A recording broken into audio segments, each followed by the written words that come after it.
Hello student, आज हम लोग बात करने वाले हैं लाइफ प्रोसेस चैप्टर के ए न्यू टॉपिक के बारे में, जिस टॉपिक का नाम है रिस्पायरेशन इन एनिमल बॉडी। मतलब रिस्पायरेशन जो होता है वो एनिमल्स में कैसे कैसे होता है और किस किस तरह के एनिमल्स के बारे में हम लोग को इस चैप्टर में पढ़ने हैं। तो हम लोग को मेनली दो तरह के एनिमल्स के बारे में इस चैप्टर में पढ़ने हैं, जिसको हमने यहाँ पे लिख दिया है रिस्पायरेशन इन सिंपल एनिमल्स, मतलब छोटे एनिमल्स के बारे में, और सेकेंड है हम लोग का रिस्पायरेशन इन कॉम्प्लेक्स ऑर्गेनिज्म, मतलब बड़े ऑर्गेनिज्म के बारे में। जिसमें सिंपल एनिमल्स के बारे में किसके बारे में पढ़ना है, तो हम लोग इसमें देख सकते हैं रिस्पायरेशन इन अमीबा, मतलब रिस्पायरेशन इन अमीबा के बारे में पढ़ना है। और दूसरा है हम लोग का रिस्पायरेशन इन ह्यूमन बींग्स।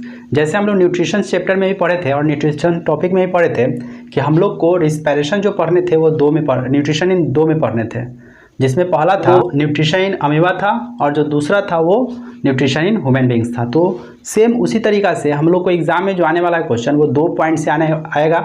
वो एक आ सकता है रिस्पायरेशन इन अमीबा और दूसरा आ सकता है रिस्पायरेशन इन ह्यूमन बींग्स। तो फर्स्ट हम लोग स्टार्ट करते हैं रिस्पायरेशन इन अमीबा। तो फर्स्टली हम लोग को ये जानना होगा कि अमीबा होता क्या है, ये किस तरह का ऑर्गेनिज्म होता है, ये कहाँ पे रहता है। तो आई होप आप सब लोग जानते होंगे कि जो अमीबा होता है वो एक्वेटिक एनिमल्स होता है और यूनिसेलर टाइप का होता है। मीन्स दैट कि उसका जो बॉडी होता है वो एक ही सेल से बना रहता है और वो कहाँ पे रहता है, इनसाइड द वाटर। तो हम लोग पहले इसका डायग्राम देखते हैं। तो यहाँ पे देख सकते हैं कि अमीबा का जो शेप होता है वह एक इरेगुलर शेप में होता है, मतलब इस तरह का शेप में अमीबा होता है जिसका कोई शेप फिक्स नहीं रहता है, जिसके सेंटर पे न्यूक्लियस है और इसके बॉडीज़ में throughout the cell body present रहता है फ्लूइडी सब्सटेंस, जिसको हम लोग इसके बॉडी फ्लूइड के नाम से जानते हैं। तो ये इसका जो हो गया, ये इसका न्यूक्लियस हो गया और इसके जो सबसे ऊपर का जो कवरिंग होगा ये इसका सेल मेम्ब्रेन हो गया। और यहाँ पे जो ये कंपोनेंट्स यहाँ पे दिख रहा है, ये इसको हम लोग सब जानते हैं, इसको हम लोग स्यूडोपोडिया बोलते हैं। ये क्या है, स्यूडोपोडिया। यह फिगर किसका दिख रहा है, एक अमीबा का। अमीबा जो होता है वो कहाँ पे अवेलेबल रहता है, इनसाइड द वाटर। तो हम लोग इसको वाटर के इनसाइड लोकेट कर सकते हैं। ये इनसाइड द वाटर दिख रहा है। अब क्या है, अमीबा जो है रिस्पायरेशन करने के लिए क्या करेगा, अपने प्लाज्मा मेम्ब्रेन और सेल मेम्ब्रेन के हेल्प से क्या करेगा, जो वाटर डिजोल्व है कहाँ पे, वाटर में, उस वाटर को एब्जॉर्ब करेगा bye simple diffusion. Simple diffusion process के द्वारा इसका जो सेल मेम्ब्रेन है वह जो डिजोल्व क्या चीज़ है, ऑक्सीजन। तो यहाँ पे ऑक्सीजन जो है वाटर में वो क्या है, ये मान लीजिए डिजोल्व ऑक्सीजन है। डिजोल्व ऑक्सीजन कहाँ है, इन वाटर। वाटर में जो डिजोल्व ऑक्सीजन है वो प्लाज्मा मेम्ब्रेन क्या कर रहा है, सेल मेम्ब्रेन क्या कर रहा है, अलाउड कर रहा है inside the cell, I mean inside the body of amoeba. उस सिचुएशन में क्या कर रहा है, जो न्यूट्रिशंस कंप्लीट हुआ था अमीबा में, वह मेनली स्टोर है फूड, वो किसके फॉर्म में, मेनली इसके बॉडीज़ में जो फूड है वो ग्लूकोज के फॉर्म में है। तो ये जो ग्लूकोज है वह किससे कंबाइन करने वाला है, यहाँ पे जो ऑक्सीजन आया किसके इनसाइड, अमीबा के बॉडी के इनसाइड, वह ग्लूकोज वह ऑक्सीजन इसके ग्लूकोज से कंबाइन करेगा। और जब वह ऑक्सीजन उसके ग्लूकोज से कंबाइन करेगा तो इस सिचुएशन में क्या रिलीज होगा, इस सिचुएशन में रिलीज होगा CO2, वाटर और ATP एनर्जी। ये जो ATP एनर्जी है वो मेनली क्या करेगा, अमीबा अपने मेटाबॉलिक एक्टिविटीज़ के लिए यूज़ कर लेगा। और जो एक्सेस कंपोनेंट है, जो कार्बन डाइऑक्साइड और वाटर है, ये इसके ट्री प्रोडक्ट होगा, किसका, अमीबा का। तो यह इसके ट्री प्रोडक्ट जो होगा वो कार्बन डाइऑक्साइड मेनली जो होगा अमीबा सिंपल डिफ्यूजन के द्वारा क्या करेगा, इस कार्बन डाइऑक्साइड को बॉडी से बाहर क्या कर देगा, रिमूव कर देगा। इस तरह का जो रिस्पायरेशन होता है, जिसमें इसका रिस्पायरेटरी ऑर्गन जो होता है वो मेनली प्लाज्मा मेम्ब्रेन और सेल मेम्ब्रेन के नाम से जाना जाता है। इसमें कोई पार्टिकुलरली रिस्पायरेटरी ऑर्गन नहीं होता है। और इस तरह का रिस्पायरेटरी सिस्टम जो होता है वो मेनली पाया जाता है और भी सिंपल एनिमल्स में, जिसको हम लोग पैरामीशियम भी कहते हैं। पारामीशियम वगैरह में भी प्लाज्मा मेम्ब्रेन और सेल मेम्ब्रेन ही इन्वॉल्व होता है रिस्पायरेशन में। उसके बाद प्लेनेरिया, मतलब ये जो 3 एनिमल जो है जिसमें किसी भी तरह का रिस्पायरेटरी ऑर्गन प्रेजेंट नहीं रहता है, इसमें रिस्पायरेशन में जो हेल्प करता है वो कौन हेल्प करेगा? Cell membrane. और इसमें जो रिस्पायरेशन होगा वो सिंपल डिफ्यूजन प्रोसेस के द्वारा कंप्लीट होगा। तो आई होप यदि आपसे एग्जाम में पूछता है कि explain the process of respiration in amoeba, तो आप इस डायग्राम की हेल्प से लिख सकते हैं कि अमीबा एक यूनिसेलुलर, मतलब एक सेल का बना हुआ एनिमल्स है जो कहाँ पे रहता है? सिर्फ और सिर्फ वाटर में रहता है। इसमें रिस्पायरेटरी ऑर्गन क्या है? तो इसमें रिस्पायरेटरी ऑर्गन एब्सेंट है। रिस्पायरेटरी ऑर्गन की तरह इसमें काम करने वाला है सेल मेम्ब्रेन। सेल मेम्ब्रेन की हेल्प से जो ऑक्सीजन डिजॉल्व फॉर्म में वाटर के इनसाइड अवेलेबल रहता है, उस ऑक्सीजन को cell membrane inside the amoeba allowed करता है उसके बॉडीज़ में। जैसे न्यूट्रिशंस कंप्लीट होकर जो फूड स्टोर है अमीबा के बॉडी के इनसाइड, उससे वह ऑक्सीजन जुड़ रहा है, और जब जुड़ रहा है तो उस सिचुएशन में कार्बन डाइऑक्साइड, वाटर रिलीज हो रहा है, और एनर्जी भी रिलीज हो रहा है। इस एनर्जी का जो अमीबा है वो अपने मेटाबॉलिक एक्टिविटी के लिए यूज कर रहा है, और जो कार्बन डाइऑक्साइड है उसको सिंपल डिफ्यूजन के द्वारा क्या कर रहा है? रिमूव कर दे रहा है, और एक्सेस वाटर को ऑस्मोसिस द्वारा क्या कर रहा है? बॉडी से बाहर रेगुलेट आउट कर दे रहा है। इस तरह का जो रिस्पायरेशन होता है वो पारामीशियम और प्लानेरिया में भी देखा जाता है। मतलब इस तरह के ऑर्गेनिज्म में भी, इस तरह के एनिमल में भी किसी भी तरह का कोई रिस्पायरेटरी ऑर्गन पाया नहीं जाता है, तो उसमें भी रिस्पायरेशन किसके हेल्प से होगा? With the help of cell membrane. बात क्लियर है? तो आप इसको समझ गए होंगे। तो अब आप यहाँ पे देख सकते हैं कि जो अमीबा में जो प्रोसेस हो रहा है, इस प्रोसेस को हमने यहाँ पे सिंपल फॉर्म में लिखने की कोशिश किया है। आप इसको समझिएगा, हमने क्या लिखा है? अमीबा इज़ द यूनिसेलुलर और single cell animal.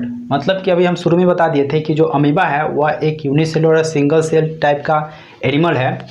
Amoeba live in a water, ये तो फिगर से दिख रहा है कि अमीबा कहाँ पे है? एक्वेटिक मीडियम में है, तो live in a water. This water has oxygen has dissolve, मतलब यहाँ पे बता दिए थे डिजॉल्व वाटर यहाँ पे अवेलेबल है, जो हम लोग ने लैंग्वेज में लिखा है। dissolve in it. The oxygen from water diffuse into body of amoeba through its cell membrane.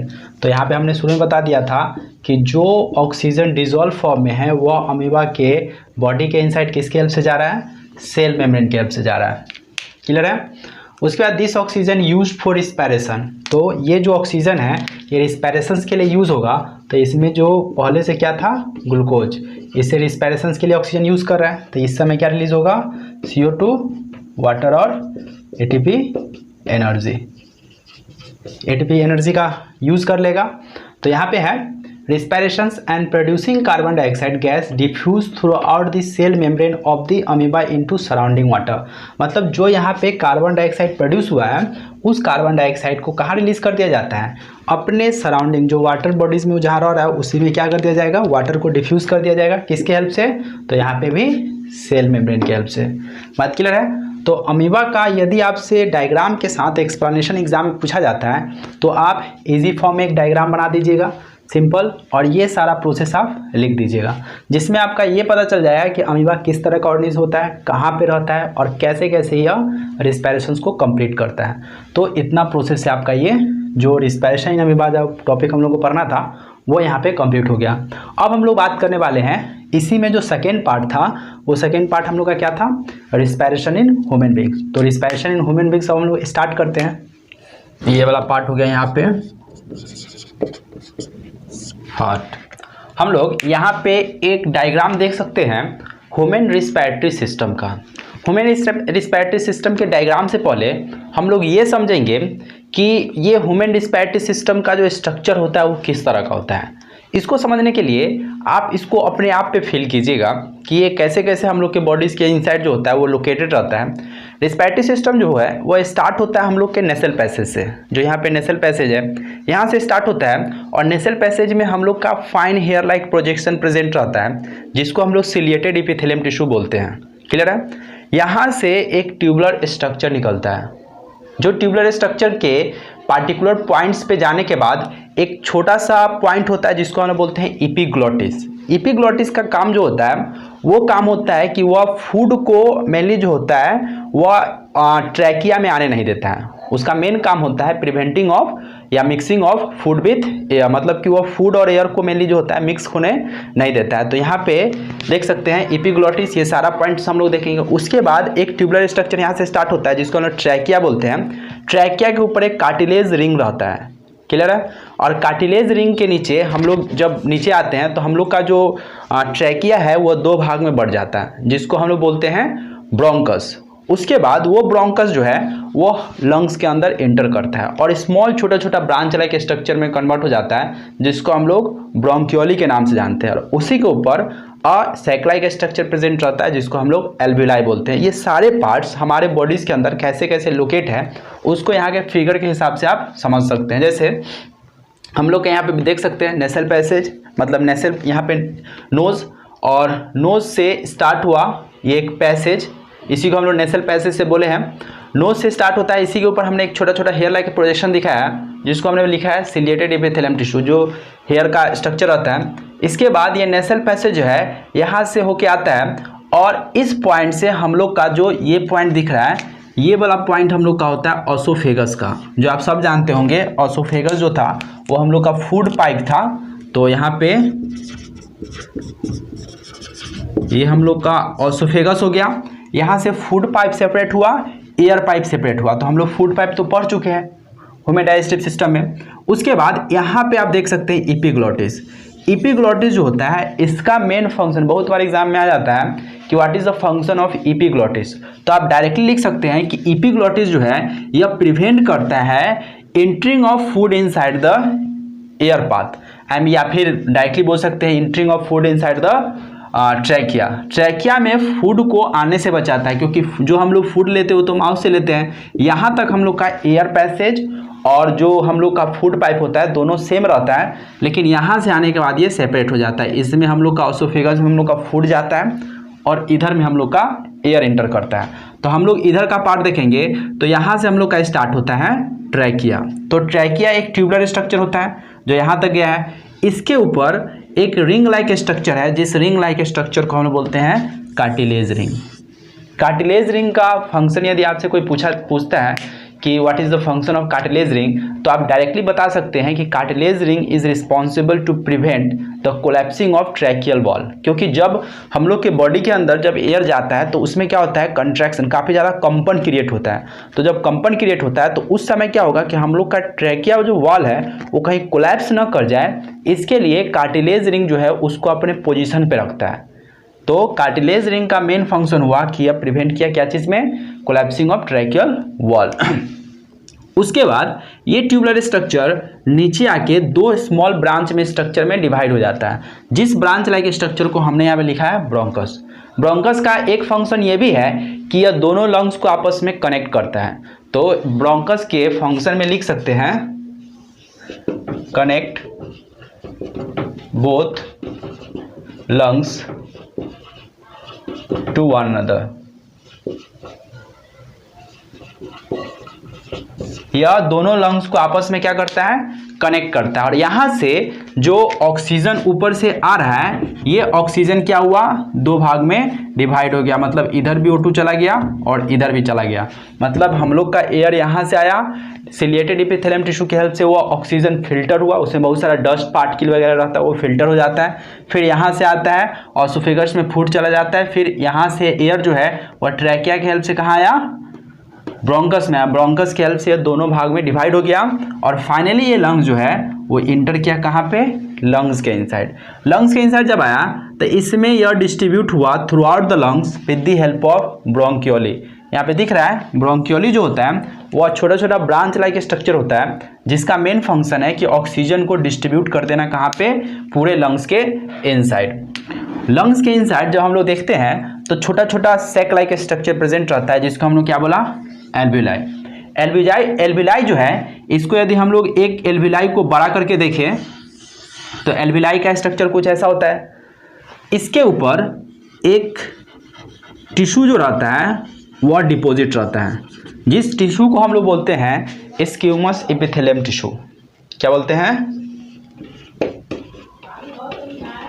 स्क्यूमस epithelium tissue.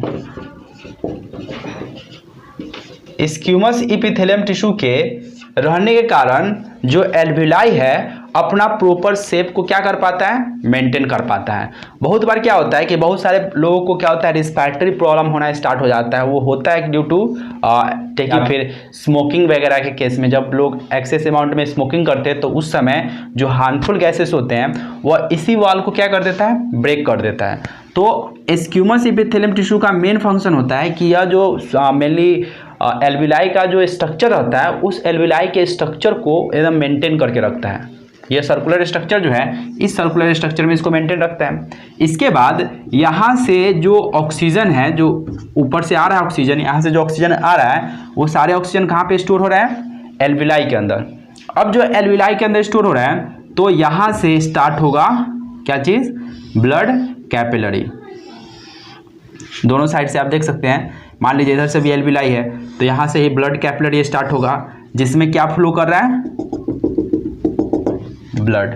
Clear है। अब जो है ये ऑक्सीजन जो है वो क्या कर रहा है, इसमें डिफ्यूज कर रहा है, किसमें, ब्लड में। तो ये क्या करेगा, जब ये ब्लड में डिफ्यूज करेगा तो ब्लड में हम लोग, ये जो ब्लड कैपिलरी है वो कहाँ पे जाके कनेक्ट है, जैसे ह्यूमन डाइजेस्टिव सिस्टम के माइक्रोविली में जाके कनेक्ट है। यदि आपको याद होगा ह्यूमन डाइजेस्टिव सिस्टम, तो ह्यूमन डाइजेस्टिव सिस्टम के माइक्रोविली में ये ब्लड कैपिलरी क्या है, जाके कनेक्ट है। जहाँ से क्या एब्जॉर्ब हो रहा है, यहाँ से एब्जॉर्ब हो रहा है आपका फूड, जिसको हम लोग क्या बोले थे, ग्लूकोज। तो इधर से हम लोग का ग्लूकोज आ रहा है, इधर से क्या आ रहा है, ऑक्सीजन। और रिस्पिरेशन का इक्वेशन तो आप लोग को पता ही होगा कि रिस्पिरेशन के इक्वेशन में हम लोग का जो फूड है, जो ग्लूकोज है, वह किससे जुड़ रहा है, ऑक्सीजन से। और ऑक्सीजन से जब जुड़ रहा है तो क्या रिलीज हो रहा है, CO2, H2O और प्लस ATP एनर्जी। इस एनर्जी का हम लोग अपने अनुसार से यूज करते हैं। और जो कार्बन डाइऑक्साइड और जो यहाँ पे वाटर है, ये दोनों तो स्केटरी प्रोडक्ट है। तो कार्बन डाइऑक्साइड जो है वह फिर से रिवर्स बैक हो जाएगा और रिमूव आउट हो जाएगा। जैसे जैसे ऑक्सीजन आया था वैसे वैसे अब कौन निकल जाएगा, कार्बन डाइऑक्साइड। तो यहाँ पे एल्विलाई में आएगा सबसे पहले कार्बन डाइऑक्साइड, फिर यहाँ पे ब्रोंकियोली में आएगा, देन आफ्टर यहाँ से ब्रोंकियोली में ब्रोंकस में जाएगा, उसके बाद ट्रैकिया में, और उसके बाद नेसल पैसेज से होते होते कहाँ निकल जाएगा, एटमॉस्फेयर में। यहाँ पे बात आता है कि मैकेनिज्म ऑफ ब्रीदिंग जो हुआ इसमें कौन हेल्प किया। तो मैकेनिज्म ऑफ ब्रीदिंग को समझना काफ़ी ज़्यादा इंपॉर्टेंट है। जैसे ये मैकेनिज्म ऑफ ब्रीदिंग जो होता है या फिर ब्रीदिंग का जो प्रोसेस होता है, ये सारा चीज़ कंट्रोल होता है डायफ्रेगम से। कैसे कैसे होता है, जैसे diaphragm at the time of inhalation, जब हम लोग एयर को इनहेल करते हैं, जब हम लोग ऑक्सीजन को टेकअप करते हैं बॉडी के इनसाइड, तो होता कैसे है, तो उस समय डायफ्रेगम जो है वो कंट्रैक्ट करता है। तो डायफ्रेगम का एक डोमेगा शेप दिख रहा है, ऐसा शेप में दिख रहा है, इस तरह का सर्कुलर शेप में। लेकिन जब ये कंट्रैक्ट करता है तो इस समय फ्लैट हो जाता है, और जब ये फ्लैट होता है तो ये जो है डायफ्रेगम ये नीचे आ जाता है। तो सपोज कीजिए कि डायफ्रेगम जैसे मान लीजिए कि ऐसे था, और डायफ्रेगम जब कंट्रैक्ट किया तो ये फ्लैट हो गया। जब फ्लैट हुआ तो नीचे जाएगा, नीचे धंसेगा, और जब नीचे धंसेगा तो इसके कारण लंग्स के इनसाइड जो होगा वो स्पेस क्या होगा, बढ़ जाएगा। तो मान लीजिए कि इतना स्पेस तो बढ़ गया। इस समय जो हम लोग का इनसाइड द लंग्स है वो क्या हुआ, प्रेशर जो हुआ वो घट गया, क्योंकि स्पेस बढ़ गया। तो यहाँ पे कारण क्या है कि स्पेस बढ़ने के कारण मेनली प्रेशर घटा। और जब बाहर का प्रेशर ज़्यादा रहता है, जब बाहर का प्रेशर ज़्यादा रहता है तो उस समय जो हम लोग का एटमॉस्फेरिक एयर है वो हायर प्रेशर से हमेशा गैस लोअर प्रेशर की तरफ चलता है।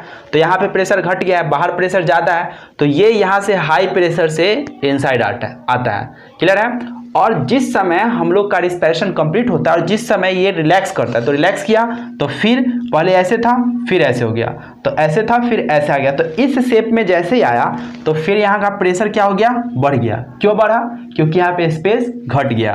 तो जब स्पेस घटा और प्रेशर बढ़ा तो अब जो एयर है वो अंदर से किधर जाएगा, बाहर की तरफ, क्योंकि प्रेशर अब इनसाइड ज़्यादा है और आउटसाइड कम है। तो हमेशा एयर कहाँ से कहाँ मूव करता है, higher pressure to lower pressure. तो अब ये कहाँ निकलेगा, आउटसाइड दी बॉडी या आउटसाइड दी लंग्स। इसी प्रोसेस को हम लोग क्या कहते हैं, mechanism of breathing. Mechanism of breathing का मतलब होता है contract diaphragm, oxygen enter from atmosphere to lungs and then after complete respiration diaphragm relax. In this condition increase pressure inside the lungs and carbon dioxide remove outside the body. This process मतलब inhalation and exhalation of gases called as to be a mechanism of breathing. Clear है। यहाँ पे एक चीज और समझना है कि जैसे मान लीजिए कि ये प्रोसेस हो रहा है, तो इस प्रोसेस को होने में कितना टाइम लगता है। तो एक नॉर्मल कंडीशन में यदि हम बात करें तो ह्यूमन का जो ब्रीथिंग रेट होता है या फिर जो उसका ब्रीथिंग मैकेनिज्म होता है वह उसका प्रोसेस जो होता है अप्रॉक्स 60 टाइम होता है पर मिनट। मतलब 1 मिनट में 14 से लेके 16 बार यदि वह ब्रीथ कर रहा है, 14 से लेके 16 बार यदि वह ब्रीथ कर रहा है तो वह उसका नॉर्मल ब्रीथिंग है। लेकिन कभी कभी जब हम लोग फास्ट रनिंग वगैरह करते हैं, एक्सरसाइज वगैरह करते हैं, तो उस सिचुएशन में क्या होता है कि हम लोग का जो ब्रीथिंग रेट होता है वह बढ़ जाता है। तो यदि हम लोग का ब्रीथिंग रेट बढ़ता है तो उस सिचुएशंस में हम लोग का क्या होता है कि हम लोग का ब्लड प्रेशर वगैरह बढ़ जाता है, ब्लड में शुगर लेवल बढ़ जाता है। तो हम लोग का जो ब्रीथिंग रेट होता है वो नॉर्मल केस में कितना होता है 14 to 16 टाइम। तो हम लोग का जो रिस्पिरेशन होता है वो ऐसे वैसे करके कंप्लीट होता है। अब यहाँ पे याद रखिएगा कि सारे पार्ट्स का फंक्शन हमने बता दिया है। नोज का तो फंक्शन आप जान ही रहे हैं, नेसल सिलेटेड एपिथेलियम टिश्यू का मेन फंक्शन बता दिए, ये फिल्टर करता है किसको, एयर को। उसके बाद नेसल पैसेज की हेल्प से ऑक्सीजन इंटर करता है। पैनिक्स क्या है, पैनिक्स एक ऐसा पॉइंट है जहाँ पे साउंड जो है वो वाइब्रेट्स वगैरह भी होता है। क्लियर है। और यहाँ पे ट्रैकिया तो बता दिए, एक ट्यूबुलर स्ट्रक्चर है, कार्टिलेज रिंग आप जान ही रहे, ब्रोंकस ये सब हो गया। इधर में आप देख सकते हैं जो हार्ट होता है ये दोनों लंग्स के बीच में रहता है। पेलर मेम्ब्रेन जो होता है, ये पेलुलर मेम्ब्रेन से हम लोग का जो लंग्स है वो कवर्ड रहता है। मतलब लंग्स जो होता है एक सिंगल मेम्ब्रेन से कवर्ड रहता है, जिसको हम लोग क्या बोलते हैं, पेलुलर मेम्ब्रेन। बात क्लियर है। अब आप यहाँ पे देख सकते हैं कि हमने सारे स्टेप्स को यहाँ पे लैंग्वेज में लिखने का कोशिश किया है। हम लोग यहाँ पे देख सकते हैं कि यहाँ पे क्या क्या प्रोसेस हो रहा है। जैसे आप यहाँ पे देख सकते हैं at the time of inhalation, जिस समय हम लोग इनहेल करते हैं, मतलब एटमॉस्फेयर से जब ऑक्सीजन को या फिर एयर को इंटर करते हैं, इंटर करवाते हैं या फिर जाता है जो ऑक्सीजन हमारे बॉडी के अंदर, atmospheric air inter inside nasal passage. जब हमारे नेसल पैसेज में जाता है तो नेसल passage consist of fine hairs. मतलब हम बता दिए थे कि हम लोग का जो नेसल पैसेज होता है उसमें बहुत सारा फाइन हेयर मतलब सिलेटेड एपिथेलियम टिश्यू प्रेजेंट रहता है, जिसका फंक्शन तो आप लोग को पता ही होगा, जिसमें यहाँ पे हमने लिख दिया है nasal passage consist of fine hair, with the help of this fine hair trap dust particle. क्योंकि हम लोग सब जानते हैं कि हम लोग के एटमॉस्फेयर में बहुत सारे डस्ट पार्टिकल हैं, उस एयर में भी डस्ट पार्टिकल होगा, तो वह जो फाइन हेयर जो रहता है उस डस्ट पार्टिकल को क्या कर लेता है, ट्रैप कर लेता है, और मेनली क्या करता है, उसको प्यूरिफाइड कर देता है। तो हम लोग के बॉडी के अंदर जो गैस जाता है, जो ऑक्सीजन जाता है, वो काफ़ी प्योर फॉर्म में रहता है। किसके हेल्प से वो प्योर होता है, with the help of ciliated epithelium tissue या with the help of fine hair. Clear है। From nasal passage air into the pharynx, जो पैरनेक्स जो था, जो कॉमन पॉइंट्स था किसका, एयर का और ऑसोफेगस, मतलब फूड पाइप का और एयर पाइप का जो कॉमन पॉइंट्स था उसको क्या बोले थे, पैरनेक्स। वहां पे वो इंटर करेगा and then goes into trachea. मतलब यहाँ पे पैरनेक्स जो था, यहाँ से ऑक्सीजन क्या हो गया, सेपरेट हो गया और कहाँ पे आ गया, ट्रैकिया में आ गया। Trachea does not collapse. बताए थे आप लोगों को कि ट्रैकिया जो होता है वो कोलैप्स नहीं करता है, किसके कारण, due to present of cartilage ring. जैसे रिंग लाइक स्ट्रक्चर जो रहता है उसको सपोर्ट देता है, बाहर से सपोर्ट प्रोवाइड कराता है, और जो सपोर्ट जो उसको मिलता है इसके कारण वो कोलैप्स नहीं करता है। जब कंपन होता है, जब एयर जब उसमें जाता है तो कंपन जब होता है तो मेनली किसके कारण कोलैप्स नहीं करता है, कार्टिलेज रिंग के कारण। तो collapse because it is supported by cartilage ring. उसके बाद यहाँ पे आप देख सकते हैं trachea divide into 2 smaller tube called as to be bronchus. मतलब कि जो हम लोग का ट्रैकिया था वह छोटा सा, बाद में जाके 2 ट्यूबुलर स्ट्रक्चर में डिवाइड हो गया था, जिसको क्या बोले थे, ब्रोंकस। और ब्रोंकस के ही हेल्प से हम लोग का दोनों जो लंग्स है वो आपस में क्या था, कनेक्टेड था।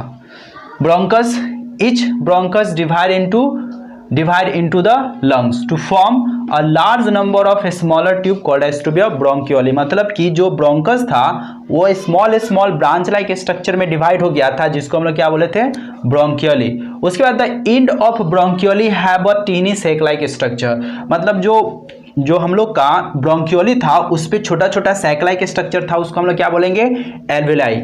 उसके बाद एल्विलाई जो है, the wall of alveoli surrounded by thin blood capillary, जो वॉल था एल्विलाई का वह ब्लड कैपिलरी से सराउंडेड था। जो यहाँ के प्रोसेस में हम लोग देखे थे कि जो एल्विलाई रहता है उसके ऊपर क्या होता है, थिन ब्लड कैपिलरी होता है, ये सराउंडेड रहता है ब्लड कैपिलरी और स्क्विमस इपिथेलियल टिश्यू से। तो यहाँ से ब्लड कैपिलरी क्या होता है, एराइज होता है, surrounded by thin blood capillary in the alveoli where gaseous exchange take place, मतलब सबको पता होगा कि इसमें क्या आया है, ऑक्सीजन मेनली यहाँ से आया, और ऑक्सीजन जो है वह एल्विलाई अब किस में इंटर करने वाला है, ब्लड में। और ब्लड में मेनली जब इंटर करेगा तो ये जो ऑक्सीजन होगा वो किससे फाइनली जुड़ेगा, हमारे फूड से। तो देख सकते हैं gaseous exchange take place and oxygen combined with glucose, वो ऑक्सीजन किससे जुड़ा, हम लोग के ग्लूकोज से। तो हम लोग के बॉडीज में ग्लूकोज जो था वो क्या था, C6H12O6, इससे क्या जुड़ा, ऑक्सीजन। और ऑक्सीजन जुड़ेगा तो रिस्पायरेशन का स्टेप सबको पता होना ही चाहिए, क्या होगा, CO2 H2O और ATP एनर्जी, यह क्या हो गया हम लोग का एनर्जी का सोर्स। तो यह एनर्जी हम लोग क्या करेंगे, यूज कर लेंगे, release energy and carbon dioxide. तो यहाँ पे क्या रिलीज होगा, energy, carbon dioxide as a waste product, gas as a waste, वह वेस्ट है। Blood carry the carbon dioxide back to the lungs, मतलब कि जो ब्लड है वह फिर कार्बन डाइऑक्साइड को पूरा ऑर्गेन पार्ट, क्योंकि यह जो ऑक्सीजन गया होगा ये तो हमारे बॉडीज के हर पार्ट्स में गया होगा, जैसे हर ऑर्गेन पार्ट्स को ऑक्सीजन चाहिए फूड को यूटिलाइज करने के लिए, उसको ब्रेक करने के लिए। तो जब वह टूटेगा तो उस समय क्या रिलीज होगा, कार्बन डाइऑक्साइड।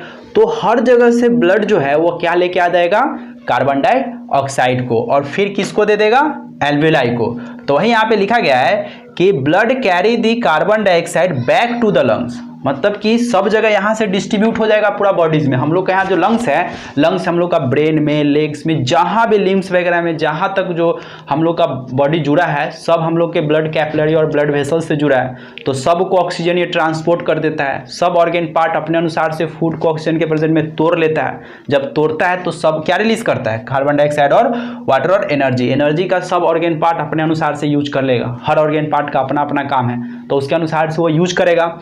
और यह कार्बन डाइऑक्साइड जो रिलीज होगा वह हमारे लिए वेस्ट हो गया ना, तो कार्बन डाइऑक्साइड जो वेस्ट हुआ उसको तो हमको बाहर निकालना है। तो जब बाहर निकालना है तो फिर से क्या होगा, ये ब्लड इसको कहाँ ला के दे देगा, एल्विलाई को। और एल्विलाई जो है वह इस समय जब वो जाएगा तो इस समय फिर से हम लोग का डायफ्राम क्या होगा, रिलैक्स करेगा। जब रिलैक्स करेगा तो फिर यहाँ पे प्रेशर बढ़ेगा, प्रेशर जब बढ़ेगा तो फिर हाई प्रेशर से लो प्रेशर। तो यहाँ पे आप देख सकते हैं back to the lungs where it is diffuse, फिर से यह एल्विलाई जो गैस था कार्बन डाइऑक्साइड वह ब्लड से किस में डिफ्यूज हो रहा है, एल्विलाई में, alveoli. After that diaphragm relax, तो यहाँ पे बताया भी कि डायफ्रेगम क्या होगा, रिलैक्स होगा, relax and push out carbon dioxide from the alveoli of lungs into trachea, मतलब कि जो ये जब यहाँ पे रिलैक्स करेगा तो यहाँ पे क्या होगा, यहाँ पे प्रेशर इंक्रीज करेगा। इसके बाद जो कार्बन डाइऑक्साइड यहाँ पे एल्विलाई में बढ़ेगा ये फिर आ जाएगा ब्रोंकियोली में, देन आफ्टर ब्रोंकस में, उसके बाद ट्रैकिया में, और finally with the help of nasal passage ये कार्बन डाइऑक्साइड कहाँ निकल जाएगा, बॉडी से बाहर एटमॉस्फेयर में। तो उसी बात को यहाँ पे हमने लिखने का कोशिश किया है कि carbon dioxide from the alveoli of lungs into trachea and finally out of the body with into the air with the help of nasal passage, मतलब कि जो हम लोग के बॉडीज के अंदर कार्बन डाइऑक्साइड का कंसंट्रेशन बढ़ गया था वो कार्बन डाइऑक्साइड को हम लोग फिर से कहाँ निकाल देंगे, बॉडी से बाहर एटमॉस्फेयर में। तो इस तरह से हम लोग का रिस्पायरेशन जो होता है वो कंप्लीट होता है। मतलब हम लोग ने ऑक्सीजन लिया था O2 के फॉर्म में, वो हमारे बॉडीज में गया, डिफरेंट पार्ट्स जो था हम लोग के बॉडीज में जैसे nasal passage, trachea, bronchus, bronchioles, alveoli, उसे वो सारे चीज़ किस में हेल्प किया, मेनली ऑक्सीजन को कैरी करने में हेल्प किया। एल्विलाई में फाइनली स्टोर हुआ, फिर वो ऑक्सीजन में डिफ्यूज़ कर दिया गया ब्लड कैपिलरी की हेल्प से। फिर वो फूड मेनली जो था हम लोग का ब्लड में फूड था ग्लूकोज के फॉर्म में, उस ग्लूकोज से हमारा ऑक्सीजन जुड़ा। ऑक्सीजन जब जुड़ा तो रिस्पायरेशन हुआ, रिस्पायरेशन जब हुआ तो carbon dioxide water energy release हुआ। हम लोग एनर्जी का अपने अनुसार से ऑर्गेन पार्ट अपने अनुसार से यूज किया। फिर उसके बाद कार्बन डाइऑक्साइड को हम लोग के बॉडीज़ में जब बढ़ेगा तो फिर डायफ्रेगम रिलैक्स किया, तो फिर जो रिलैक्स होगा तो फिर ये डोमेगा शेप में आ जाएगा। फिर हम लोग का कार्बन डाइऑक्साइड बॉडी से बाहर रिलीज हो जाएगा। जैसे जैसे आया था वैसे वैसे फिर से क्या हो जाएगा, ये बैक हो जाएगा। और इस तरह से हम लोग का रिस्पायरेशन कंप्लीट होता है। तो इसी प्रोसेस को, मतलब ऑक्सीजन आने के प्रोसेस को और कार्बन डाइऑक्साइड जाने के प्रोसेस को ही हम लोग क्या कहेंगे, मैकेनिज्म ऑफ ब्रीथिंग। जिसका रेट तो आप लोग को बता ही दिए थे, जिसका रेट हम लोग का कितना था 14 to 16 time as a normal condition में। लेकिन छोटे बच्चे में ये ज़्यादा होता है। ये ज़्यादातर हम लोग का बढ़ जाता है एक्सट्रीम सिचुएशन में। जब हम लोग बोले थे कि जब हम लोग रनिंग के केस में जाते हैं, फाइटिंग के केस में जाते हैं, साइकिलिंग के केस में जाते हैं, डांसिंग के केस में जाते हैं, तो उस समय हम लोग का ब्रीथिंग रेट हाई हो जाता है। क्योंकि उस समय हम लोग के बॉडीज़ को ऑक्सीजन बहुत ज़्यादा चाहिए, क्योंकि उस समय एनर्जी भी ज़्यादा चाहिए। जैसे आप दौड़ रहे हैं तो उस समय आपको एनर्जी ज़्यादा चाहिए, आप फाइटिंग कर रहे हैं तो उस समय आपको एनर्जी ज़्यादा चाहिए। तो सारे जब भी हम लोग के बॉडीज़ के अंदर एनर्जी का कंसंट्रेशन का रिक्वायरमेंट ज़्यादा होगा तो उस समय हम लोग ऑक्सीजन ज़्यादा रिक्वायर करेंगे। तो उस समय हम लोग का बॉडीज़ क्या करता है, रिस्पायरेटरी रेट को बढ़ा देता है। ठीक है, तो हम लोग का रिस्पायरेशन जो था ह्यूमन बींग्स में वो यहाँ पे कंप्लीट हुआ। और इसके साथ हम लोग का लाइफ प्रोसेस का सेकेंड फैक्टर भी कंप्लीट होता है, क्योंकि हम लोग का फर्स्ट फैक्टर था न्यूट्रिशन, सेकेंड फैक्टर था रिस्पायरेशन। जिस रिस्पायरेशन में हम लोग ने रिस्पायरेशन के सारे स्टेप्स को यहाँ पे कवर करने का कोशिश किया है। जब हम लोग नेक्स्ट वीडियो में मिलेंगे तो हम लोग बात करेंगे third factor of the life process. जो थर्ड फैक्टर क्या होगा, ट्रांसपोर्टेशन। आप आज का मेरा प्रयास आप लोग को अच्छा लगा तो ज़रूर इस चैनल को लाइक और सब्सक्राइब जरूर कीजिएगा। और मेनली हम लोग जब नेक्स्ट वीडियो में मिलने वाले हैं तो उसके लिए आप लोग कुछ बुक्स वगैरह के हेल्प से कुछ इंफॉर्मेशंस को तैयार रखिएगा। Thank you.